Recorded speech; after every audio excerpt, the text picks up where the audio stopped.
ಇನ್ನು ಮುಂದೆ ನಿಮ್ಮ ನೆಚ್ಚಿನ ಧಾರಾವಾಹಿಗಳ ಫುಲ್ ಎಪಿಸೋಡ್ಗಳು ಸನ್ ನೆಕ್ಸ್ಟ್ ಆಪ್ನಲ್ಲಿ ಮಾತ್ರ. ನಾನು ಈಗಲೇ ಹೋಗಿ ತುಳಸಿಗೆ ಮುಟ್ಟಿಸ್ ಬರ್ತೀನಿ, ಸರಿನಾ? ಅಷ್ಟು ಮಾಡು ಶಿವಣ್ಣ, ಬೋ ಸಂತೋಷ ಆಗ್ತದೆ. ನಾನೇನು ಬರ್ತೀನಿ. ಸರಿ ಕೃಷ್ಣಣ್ಣ. ಸರಿ ಶಿವಣ್ಣ. ಬನ್ನಿ. ಶಿವರಾಜು, ನಾನು ನಿನ್ನ ಹತ್ರ ಒಳ್ಳೆ ರೀತಿಲಿ ಹೇಳ್ತೀನಿ, ಕೇಳಿಸ್ಕೊ. ಕೇಸರಿ ಹಾಲು ಕುಡಿಸೋದು, ಗರ್ಭಸ್ತುತಿ ಓದಿಸೋದು ಎಲ್ಲ ಈ ಮನೆಯಲ್ಲೇ ಮಾಡ್ತೀವಿ. ನೀವು ನಿಮ್ಮ ಮನೇಲಿ ಮಾಡೋದು ಬೇಡ, ಈ ಮನೆಗೆ ಬರೋದು ಬೇಡ.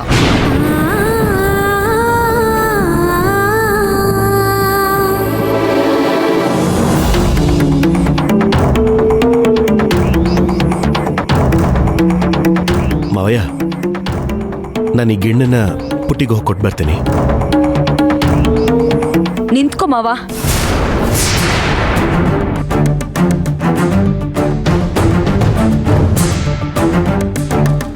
ನನಗ್ ಸೀಗೆಕಾಯಿ ಪುಡಿ ತಂದ್ಕೊಡು ಅಂತ ಹೇಳ್ದೆ ತಾನೆ. ತಲೆ ಸ್ನಾನ ಮಾಡ್ಬೇಕು, ಎಣ್ಣೆ ಹಚ್ಕೊಂಡಿದ್ದೀನಿ. ಕೆಂಪಾ, ಕೆಂಪಾ, ಏನಪ್ಪ ಶಿವಣ್ಣ ನಿಂತು, ನಾ ಇಲ್ಲಿ ಕೆಲಸ ಮಾಡ್ತೀವಿ. ಬಾರೋ ಇಲ್ಲಿ. ಏನಪ್ಪ? ಅಂಗಡಿಗೆ ಹೋಗಿ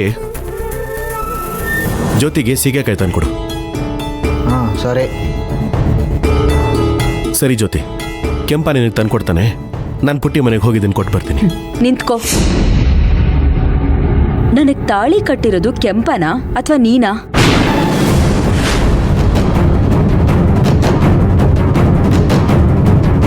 ಜ್ಯೋತಿ. ಅಪ್ಪ, ನೀವು ಸ್ವಲ್ಪ ಸುಮ್ಮನೆ ಇರಿ. ನೋಡು ಜ್ಯೋತಿ, ನೀನು ಕೋಪದಲ್ಲಿ ಮಾತಾಡ್ತಾ ಇದೀಯ.